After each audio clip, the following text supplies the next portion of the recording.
je m'appelle Guillaume Robic, je viens de Rostronin, en plein centre-Bretagne, au cœur du pays ficelle.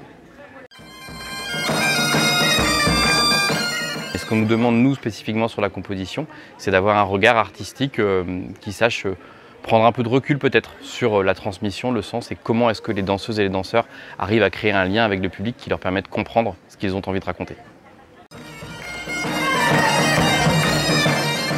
Alors ce qui nous donne, je crois, des signes d'espoir aujourd'hui, c'est cette ouverture. Ça veut dire que n'importe quelle organisation, n'importe quelle forme culturelle, quelle qu'elle soit, ne peut mourir que par fermeture. Ça veut dire lorsqu'elle referme ses fenêtres, lorsqu'elle ne regarde pas à l'extérieur d'elle-même, peut-être lorsqu'elle prend peur justement de sa possible disparition.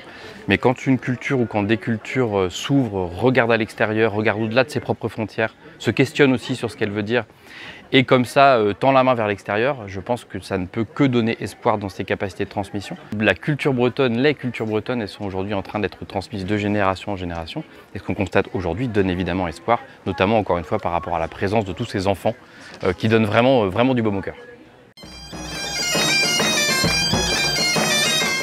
Je pense que le point de vigilance qu'on doit et qu'on peut avoir aujourd'hui, c'est le danger de l'uniformisation.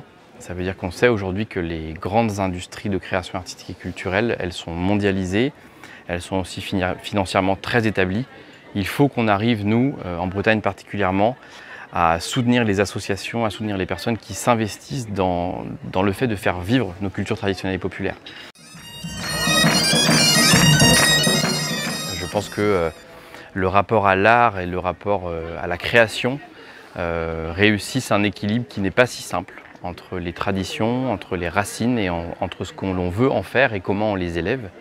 Je crois qu'on a la chance aujourd'hui d'avoir des associations, des bénévoles, des artistes qui s'engagent pleinement avec leur tripes, j'ai envie de dire, dans la recherche de ce fil-là.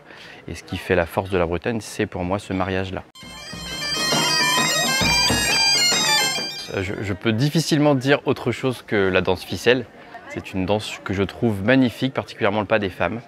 Je trouve que c'est une danse qui est élancée, qui parle de fierté, de dignité, qui parle de lien au territoire. Personnellement, je la trouve magnifique. Donc si j'avais la chance un jour de me réincarner en danse, ce serait un grand honneur que d'être une danse ficelle.